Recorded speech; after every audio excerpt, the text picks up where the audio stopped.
안녕하세요. 자, 그러면 이제 오후에 이제 두 번째 29강 조선전기의 문화사 촬영할 건데요. 이틀에 걸쳐 촬영할 겁니다. 오늘 반하고 여러분 뭐 파일은 하나로 올라가겠죠.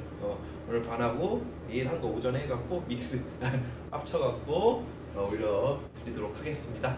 아유, 하여튼 덥습니다. 여러분들 학교 준비하실 텐데 하여튼 남겨봐도 뭐 학교에서 여러분들 거의 볼 테니까 하여튼 진행할게요. 문화사 같은 경우는 좀 약간 전기 문화사입니다. 전기 문화사는 뭐 이해할 것보다는 좀 약간 팩트 나열입니다. 뭐 역사를 그래서 어떤 책이 있고 뭐 어떤 또 두 번째는 뭐 율곡하고 태계 이야기를 할 거고요. 뭐 세 번째는 뭐 이제 과학기술의 발달 뭐 이런 것들. 그 다음에 문화사에서 어떤 그림들이 있었나 이런 조선전기니까 하여튼 전기는 별거 없어요. 일단 후기대야 이제는 후기가 할 게 많구나 이렇게 볼 거예요. 자, 편찬 사업인데요. 책입니다. 했던 것도 있을 거예요. 아마 우리 전기 왕할 때 좀 약간 언급됐던 것들 반복적인 겁니다. 그런 거 짧게 넘어갈게요. 자, 그러면 첫 번째 역사서를 정리할게요. 자, 첫 번째 역사서인데 역사책입니다. 역사책은 그래도 늘 중요합니다. 우리가 고려시대 때도 삼국사기, 삼국유사, 제왕홍기가 나왔고 고려시대, 조선시대 때 와서 이제 역사서인데, 자, 첫 번째 역사서에서는 여기 있어요. 자, 조선 왕조실록이 있습니다. 자, 빨간색으로 정리할게요. 첫 번째 조선 왕조실록. 중요한 책이죠. 자, 우리가 역사편찬 서술체제는 대표적으로 두 가지가 있었다고 했습니다. 기전체와 편년체가 있는데, 자, 기전체를 대표하는 가장 대표적인 역사서는 우리나라 역사책에서는 삼국사기고, 편년체를 가장 대표하는 건 바로 조선 왕조실록이다. 기전체는 본기세가 열전지표, 그 다음에 편년체는 날짜별로 일기 스타일이라고 했습니다. 자, 그러면 이 왕조실록은 자, 1대 왕인 태조 왕건 때부터 실시해서 주주주 철종 때까지. 선생님, 조선 왕은요 뒤에 고종도 있고요, 그 다음에 순조도 있는데요, 그 사람들은 왕조실록에 안 들어갑니다. 이거는 그 사람들도 실록 편찬하긴 하는데 일제기에서 편찬되니까 안 넣어줘요, 그 범주는. 그래서 자, 태조 때부터 철종 때까지 25명의 왕들을 자, 기록한 책이고 25대에 걸쳐서 888권이 되겠습니다. 자, 그래서 이거는 왕조실록은 편년체라고 해서 연, 월, 일순으로 쓰는 거고요. 춘추관에서 처음에 역사편찬하고 왕이 죽으면은 임시청으로 실록청이 만들어져갖고 요 책을 쓰게 됩니다. 자, 그래서 맨 처음에는 4대 사고라고 해서 어디? 춘추관, 그 다음에 경상도 상주, 그 다음에 전주, 그 다음에 한 곳이 충청도 충주, 이렇게 해서 4곳에 있었는데 임진왜란 때 어디만 남고 전주 사고만 남고, 전주, 그 다음에 상주, 충주야. 전주, 상주, 충주, 그 다음에 춘추관. 서울에 한양에서 춘추관 있는데 결국은 임진왜란 때 다 타요. 뭐 빼놓고 전주사고. 전주사고는 왜 남을 수 있을까? 이순신이 그것도 하나의 업적 중에 하나야. 전주사고를 지켜준 거야. 그러니까 호남 지방을 지켰기 때문에. 근데 이 전주사고에 있었던 거를 다시 편찬합니다. 전기 때 있는 거. 그래서 이때는 아예 산으로 들어가야겠다 해갖고 산으로 들어가요. 저기 뭐 강화도 지역에 뭐 처음에 마니산 갔다가 나중에 뭐 적성산도 가고, 하여튼 뭐 무주에 적성산도 가고, 이제 산으로 들어가면 태백산도 가고, 이렇게 하는 게 그래서 그 이제 실록이 계속 우리한테 우리가 현재 공부할 수 있게 된 겁니다. 자, 하여튼 조선왕조실록 편년체라는 거 상당히 또 중요한 책이니까 여러분들이 기억을 좀 해 주실 필요가 있겠습니다. 자, 다음에 우리가 그 정도전이 옛날에 고려국사를 썼고요. 국가 입장에서 고려사를 편찬해. 고려시대 역사. 그걸 언제 하냐면은 맨 처음에 기전체로 써. 이게 고려사라고 해서 요게 세종 때부터 문종 때까지에 걸쳐서 기전체로 씁니다. 고려사라고 해서 조선이라는 국가가 고려를 평가하는 거지. 자, 이렇게 고려와서 기전체로 쓰니까 야 그럼 편전체로 써야 되지 않을까? 해갖고 문종 때 또 고려사 저료 뭐뭐 실록이나 저료로 끝나면은요 편전체. 그래서 고려를 두 가지 버전, 기전체 버전, 그 다음에 편년체 버전으로 기전체 버전, 편년체 버전으로 두 가지 버전으로 자, 세종 때부터 문종 때까지 이렇게 쓰게 됩니다. 다음 또 하나 또 이거보다 더 중요한 게 동북통감이라는 역사책이 있어요. 자, 동북통감. 자, 이것도 상당히 중요한 책인데요. 동북통감은 요거를 주도했던 인물이 누구냐면은 서거정이고요. 서거정 우리가 했던 것 같은데 어느 왕 때? 성종 때 요 동북통감이 완성됩니다. 이 동북통감은 어떤 의의가 있냐면은 고조선부터 쓰기 시작했고요. 고려 말까지 씁니다. 그러니까 우리나라 그 조선시대 최초의 통사입니다. 통사라는 건 뭐냐면은 통으로 모든 역사를 그 앞에 역사를 쓴 게 통사입니다. 한국사 역사책도 통사지. 쭉 처음부터 끝까지 다 들어가냐. 고조선을 쓰고요. 그 다음에 고려 말까지, 고려까지의 그런 역사를 썼던 게 동북통감입니다. 내가 통사라는 이야기를 여기서 이렇게 해주게 되고요. 다음에 요 책은 하여튼 또 편년책. 통감도 여러분들 통감전 편년책 이것도 연, 월, 일 뭐 조선왕조실록처럼 디테일하게는 못했겠죠. 하지만 다른 순서대로 썼던 게 동북통감이 되겠습니다. 하여튼 저료 통감 들어가면은 편년체다 이렇게 좀 알아두시면 되겠습니다. 테스트 하여튼 당군 이야기 당연히 들어갔겠죠. 자, 하여튼 역사적으로 중요한 거는 조선왕조실록 교과서에 있으니까 내용 좀 더 알아보시고요. 동북통감이라는 책 성종 때 서거정 나중에 문학 파트에서 저기 또 나옵니다. 서거정이 동문선 나올 때 다시금 한번 또 살펴보시면 되겠습니다. 테스트 두 번째 한창서 밖에서 두 번째는 윤리 책이나 의례서인데 이 편찬사업 하면은 여러분들 저거지 거의 문과, 인문계열의 역사, 윤리, 이제 처음에 그 다음에 뭐 있어? 지리 있겠지, 지리. 네. 자, 윤리 의례서에서는 자 어떤 책이 있냐면은 일단은 세종이 한글을 만듭니다. 그리고 나서 자 이것도 했던 것 같은 세종 할 때 삼강행실도 백성들, 일반 민들이 기본적으로 지켜야 할 것을 그림으로 나타내. 백성들아, 적어도 요거는 지켜라. 라고 하는 삼강행실도가 세종 때. 자, 그러면은 또 하나 또 보셔야 될 게, 국가가 지켜야 될 예법이 있어. 이것도 했던 것 같은데. 국가가 지켜야 될 걸 크게 5개로 나눠서 국조, 오레이 이 두 가지 책 좀 그래도 나름 어느 시대 때 만들어졌는지 삼강의 실도는 일반 민들, 백성들 그 다음에 국조, 오레이 같은 경우는 국가가 지켜야 될 예법이 되겠습니다.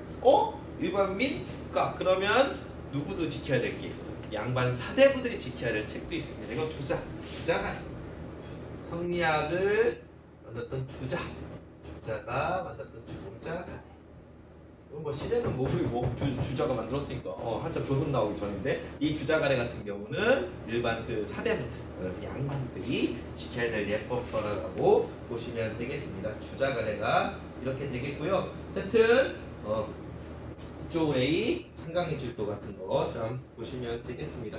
테스트 세 번째 갑시다. 지리지. 자, 여기 그냥 팩트라이얼이에요. 팩트라이얼. 지리서.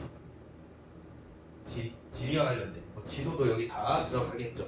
자, 그래도 나름 좀 잘 나오는 게 또 하나 있습니다.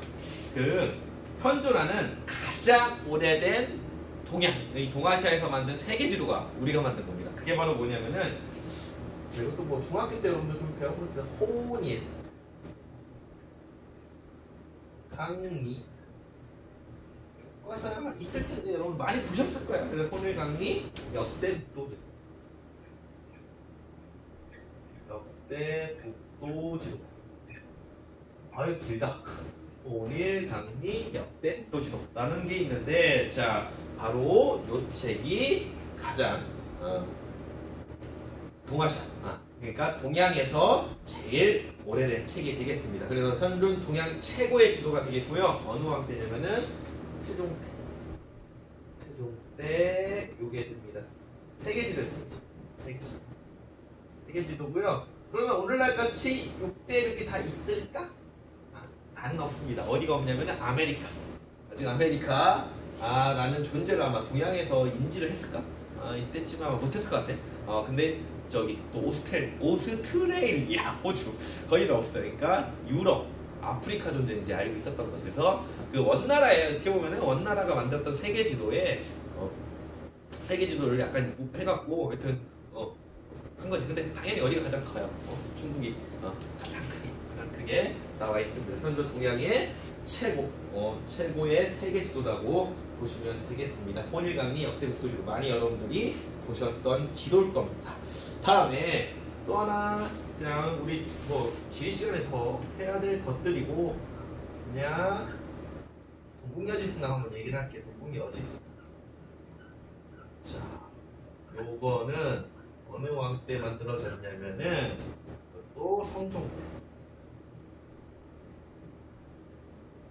자, 성종 때 동국여지승남이라고 해서 9년별로, 그러니까 뭐 공주시, 뭐 부여군, 뭐 대전시 이렇게처럼 9년별로 그 지방의 지세, 그러니까 지형 같은 거, 그 다음에 뭐 유명한 인물들, 뭐 그 다음에 뭐 풍속 같은 거, 이러한 기타 등등의 것을 국가가 편찬을 합니다. 그리고 이거에 대해서 업그레이드 버전이 신증 동국여지승남. 그러니까 우리도 뭐 게임 같은 거 하면은 뭐 업데이트가 되잖아. 업데이트 되듯이 패치 버전이라고 해야지.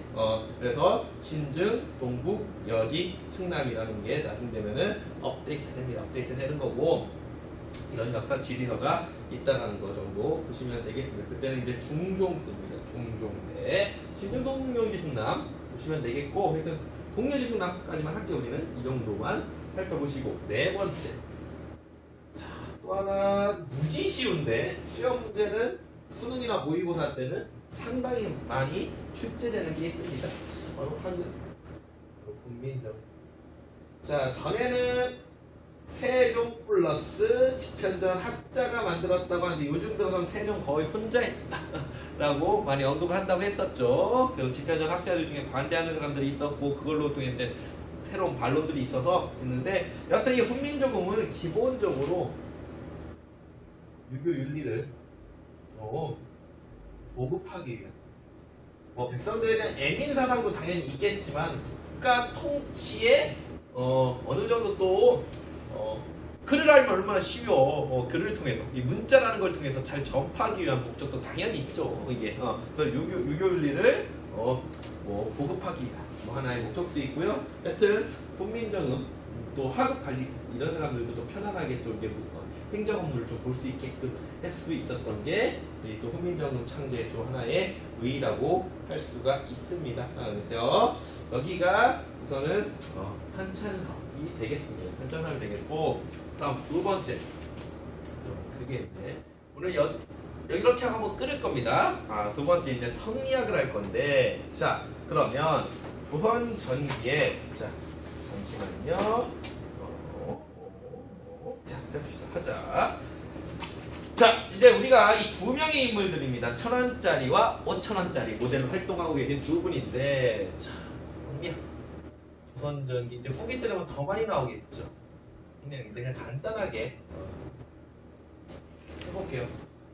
자, 성리학이고, 선배가 이왕이죠. 선배 이왕. 세계 이왕. 그 다음에 율곡 이이. 되겠습니다. 자, 경상북도사, 영남학파라고 하죠. 그 다음에 율곡은 원래는 파주 사람입니다. 파주 사람인데 어머니가 신사임당이 강릉에서 뭐 이 사람은 출신지 저기 원래 파주 사람입니다. 아버지는 파주고 그러니까 경기호학파라고도 얘기를 합니다. 경기 호석 이쪽 충청도와 경기를 대표하는 학자가 바로 이입니다. 이 사람은 영남학파가 되겠고, 자, 이왕은 기본적으로 교과서에 이렇게 얘기합니다.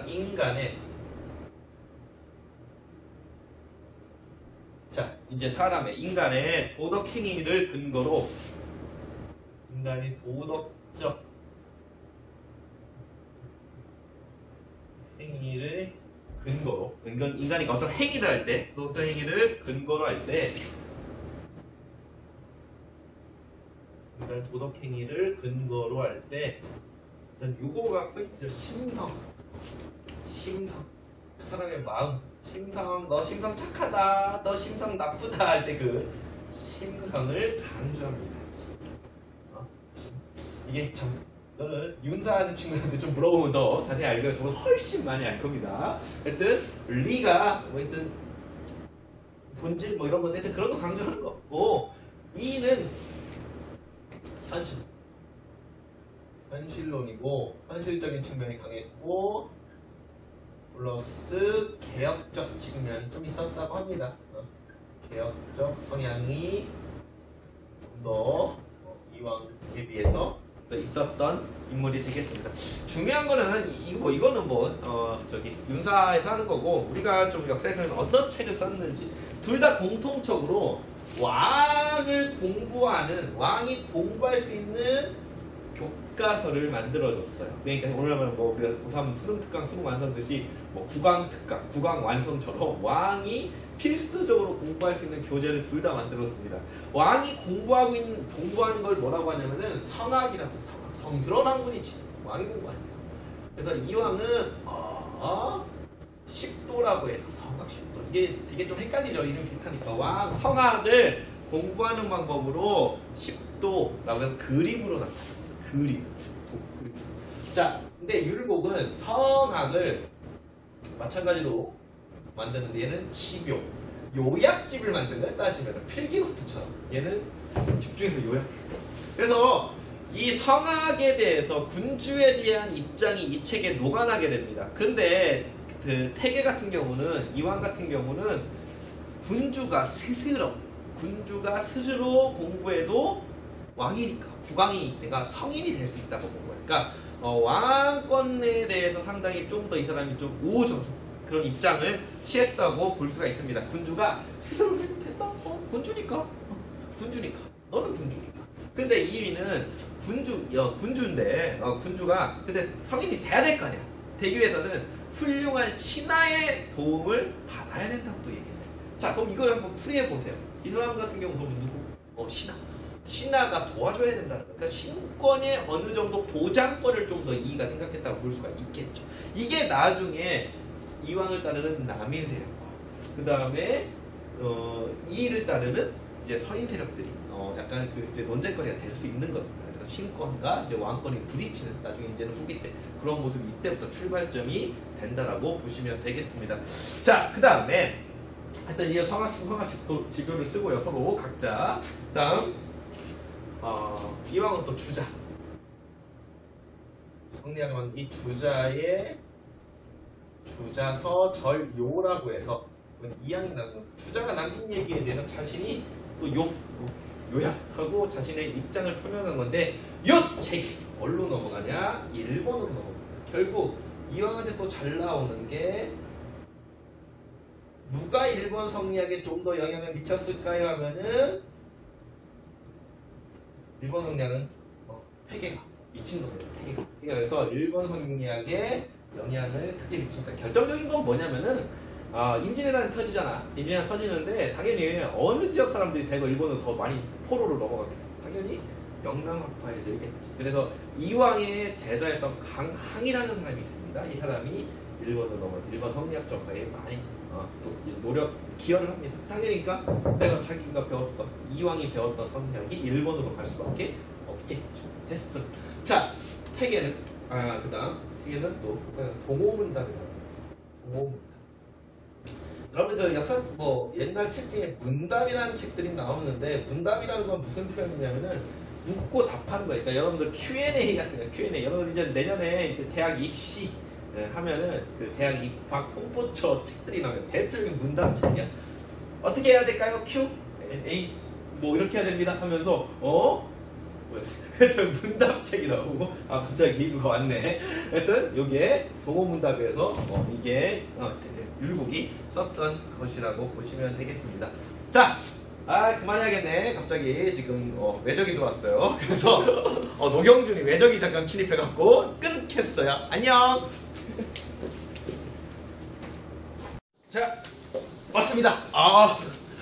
두 가지의 변화가 있죠. 옷, 머리. 그래서 어제 갑작스럽게 또 우리 노경준 군께서 침입하셔갖고 성량에서 멈췄고 그냥 오늘 다시 또 촬영을 하도록 하겠습니다. 세 번째는 과학기술입니다.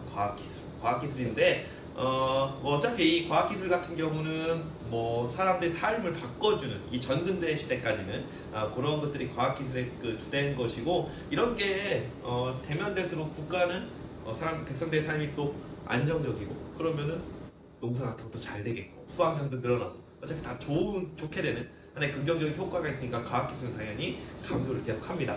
자, 그러면은 첫 번째 그러니까 농서를 연습을 할게요. 농서. 자, 농서인데 자, 가장 대표적인 농서 있죠, 여러분들. 자, 세종 때 만들었던 농사직설이라고 해서 자, 세종 때. 자, 세종 때 또 잘 나오는 것 중에 하나라고 했죠.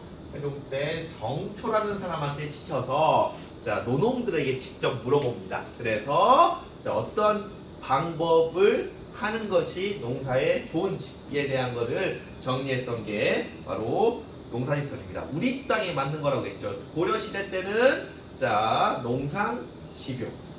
그 다음에 이때 이제 농사직설. 우리 땅에 맞는 농서를 이때 만들게 되는 게 요 책이 되겠습니다. 그 다음에 또 하나 그냥 중요한 건 아닌데 그냥 정리할게. 금양잡록이라는 책. 금양잡록이라는데 금양은 지역명입니다. 어느 지역이냐면은 경기도 시흥 지역이야. 이 당시 경기도 시흥 지역에 금양 지역의 그 농서를 정리한 책이 금양잡록이 되겠고 이 강희맥이라는 사람이 자, 그 성종 때 정리한 농서입니다. 하여튼 금양잡록 경기도 시흥입니다. 시흥 지역의 농사 방법을 정리한 책이다. 이 정도인데 농사직설이 무지 중요합니다. 자, 두 번째 과학기술과 관련 있는 건 또 의서입니다. 의서. 짜잔. 자, 의서. 자, 우리가 고려할 때 향약, 구급박. 자, 그럼 조선시대 때 초기 때는 향약, 집성박. 제가 그때 향약이라는 건 뭐라고 했어? 우리 땅에 나오는 약초들로 치료하는 방법서라고 했어. 그래서 고려시대 때는 구급박, 그 다음 조선시대 때 이제는 초기 때 집성박인데 이거 역시 세종 때 향약 집성박이라고 하는 또 의학책이 나옵니다. 그 다음에 이제 조선 후기 때가 되면은 자, 동의보감까지 이렇게 연결이 되는 거 알아두시면 되겠고요. 자, 다음 세 번째 이제 천문학. 자, 세 번째 천문학.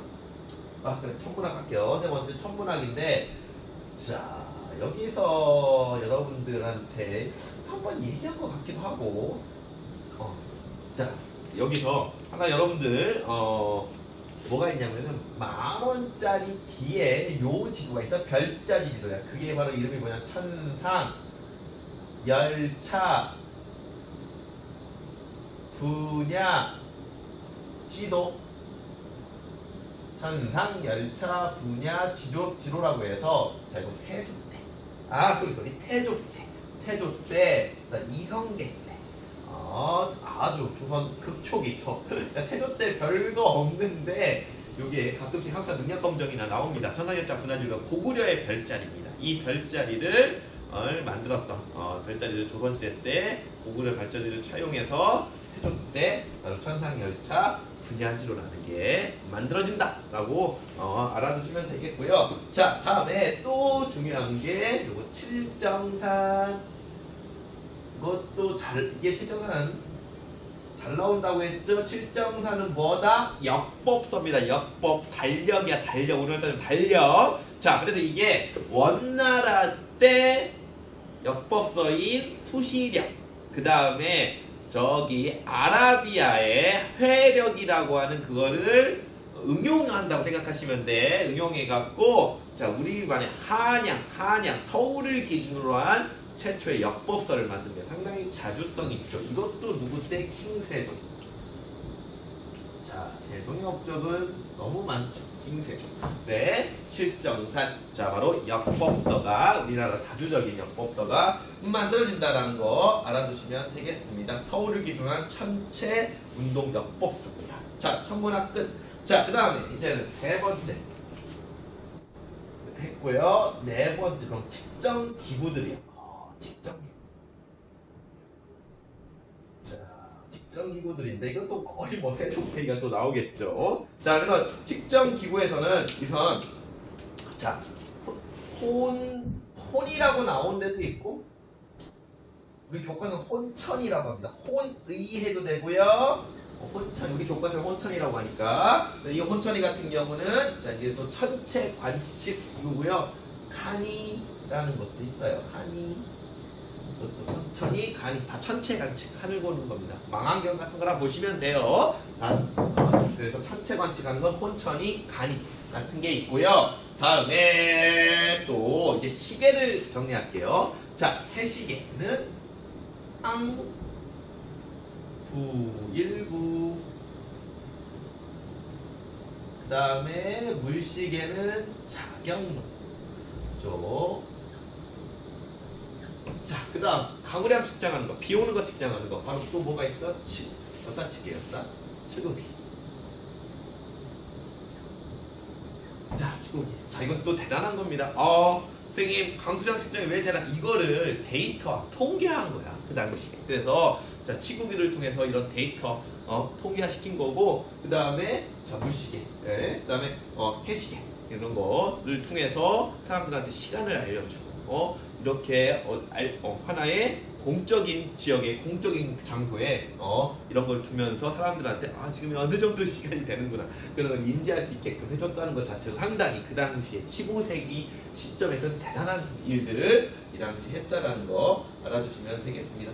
자, 요 정도만 좀 보시면 되겠고요. 하여튼 나름 하나씩 좀 이렇게 좀 중요한 것들은 제가 색깔 있는 걸로 정리했으니까요. 한번 더 눈여겨워 어느 시대 때 했는지 좀 알아주시면 좀 좋을 것 같습니다.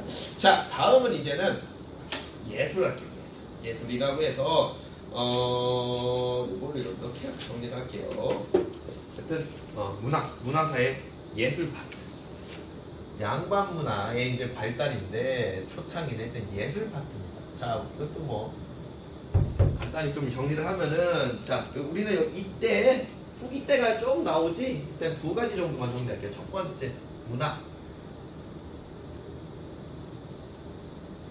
문학인데 뭐 여러분도 국어 시간에 우리 1학기 때 문학 많이 배우셨죠? 그래서 한국사 교과서에서는 뭐 문학 파트에서 뭐 금옷이나 나온 책도 있고요. 김시도 있었고 그 다음에 저기 정철이 이제는 뭐 삼위인곡 뭐 아니면 또 유명한 또 관동별곡 그건 나중에 또 한번 저기 붕당할 때 한번 또 얘기를 해드리겠다. 그런 책들이 가끔씩 언급되긴 합니다. 자, 근데 이거는 뭐 문학 여러분들 훨씬 더 저보다 국어 시간에 더 많이 배웠을 테고 한국사 시간에서는 이 문학에서는 자 이거 다시 한번 또 얘기를 해줍니다. 동국통감을 썼던 서거정이가 또 이것도 중심돼서 만들었는데 그게 바로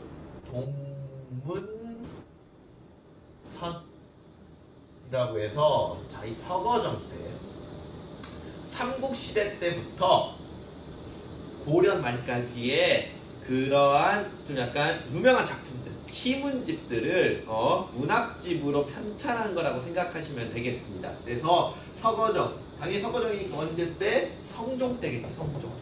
서거정이 중심이 돼서 동문선이다. 하여튼 이 서거정 하면은 동문선, 동국통감 잘 나와요. 자, 그래서 이 서거정이 중심이 돼서 우리의 그런 역대 시문집들을 정리했던 게 이 동문선이 되겠습니다. 그래서 상당히 자주성이 보이는 겁니다. 뛰어난 것들을 자신들이 자기가 픽을 한 거고요. 그 다음에 예술이니까 공예부터 할까? 공예부터.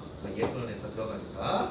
자, 두 번째 공예인데 또 우리가 고려할 때 제가 언뜻 얘기를 해드렸습니다. 자, 다시 고려는 청자, 그렇죠? 그 다음에 그 순청자, 뭐 분청사, 상감청자. 그 다음에 자, 고려 말부터 조선 초기 때까지는 뭐였다?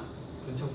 우리가 지금 조선 전기를 배우는 거니까요. 분청사기가 15세기 때 조선 초까지는 15세기 때 분청사기의 시대가 되겠습니다.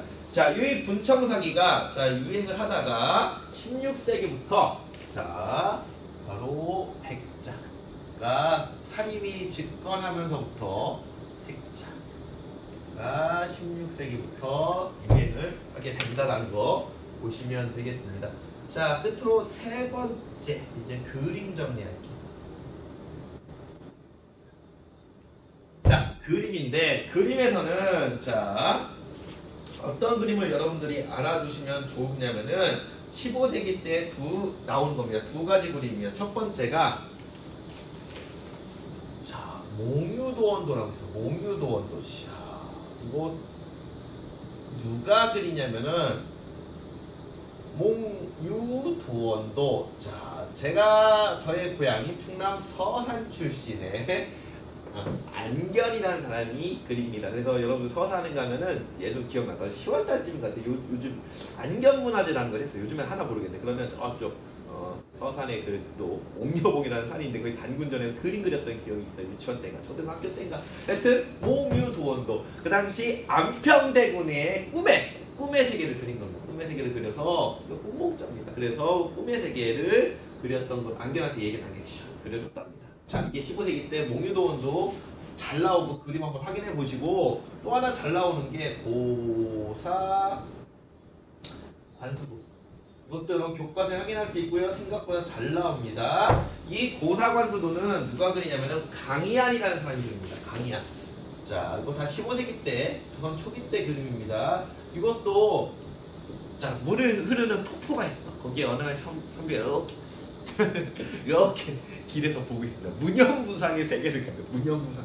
왜 무슨 생각이 그래도 시원하다? 뭐 느낌 있나? 하여튼 요 두 가지 그림이 조선 전기 때 대표하는 그림이고, 조선 후기 때로 가면 이제는 더 나온 게 있죠.